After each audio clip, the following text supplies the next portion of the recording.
Hi, as I've mentioned in a separate video or two, IBM Controller lays a foundation for group reporting, a setup that becomes accelerated by product fit with IBM Planning Analytics, an acceleration that forms the EPM target for this video. So in me discussing this EPM topic for IBM, I'm immediately discussing a modular solution for EPM delivery, meaning what is configured and posted to within IBM Controller is then readily shared and presented within IBM Planning Analytics, or put another way, where you need to work methodically, say for accounting compliance across period end, closing, you do this within Controller, but where you seek to transform and manipulate data for multiple outcomes, dashboard presentation and more, you then do this within Planning Analytics.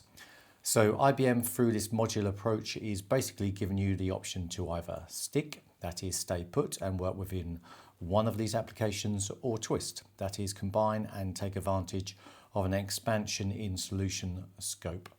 My recommendation would be to combine and target EPM.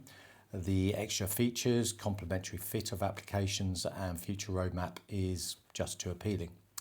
As such, and following this path forward through EPM solution within the IBM stack, I'll then add several further recommendations. First recommendation, use the simplicity and rigidity of IBM Controller for the ownership of your core metastructures.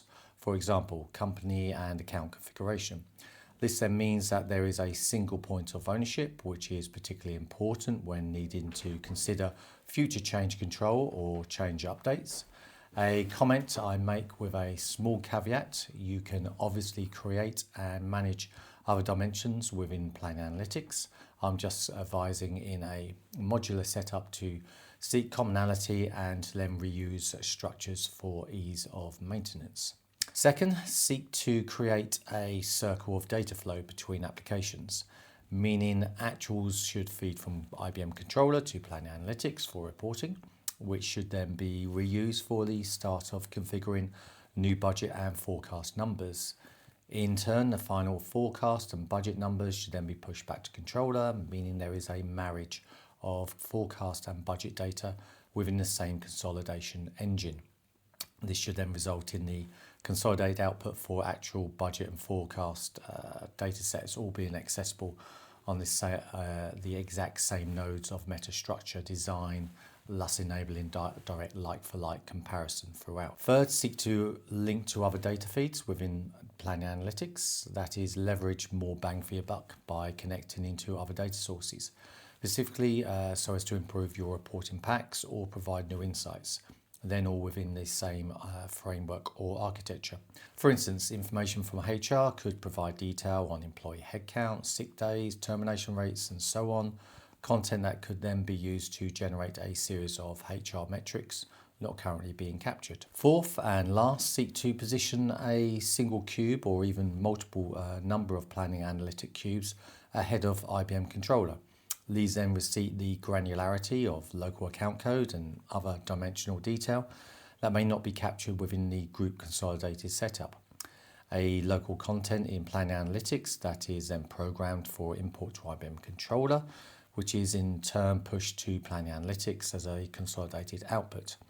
Now, by all outputs then being presented within Planning Analytics, this content can be joined together, meaning the report consumer is able to drill end-to-end, specifically from a group top-level result right the way down to local ledger and transactional detail. So in summary, the correct marriage of IBM Controller and Planning Analytic applications delivers an EPM outcome. From a modular perspective, this means several wins. The customer has a flexibility to choose what applications to use and then how to engage with them. It provides scalability for future development or expansion that can be turned to at any time. Plus, project work needing to be delivered against a modular product, I find leans toward a phased approach of working, which should then result in incremental developments, an approach that in my experience is the best way of working for a successful outcome. Then from a management perspective, this product offering means that there is a separation between group and local accounting for system choice, The local finance or ERP accounting system does not dictate how group finance should organise its operations, and nor does group finance impose on local finance how it should operate. This should then hopefully mean the right tool exists in the right place, not one size trying to be fitted to all. There may be even cost savings, say where something already exists and doesn't need replacing, or through streamlining group reporting activity into this IBM product stack, then reducing the volume of other solutions being used. Lastly, and to confirm, both controller and planning analytics sit firmly on IBM's roadmap for improvement and then further enhancements, so promising more for the future. Okay. Thanks for listening.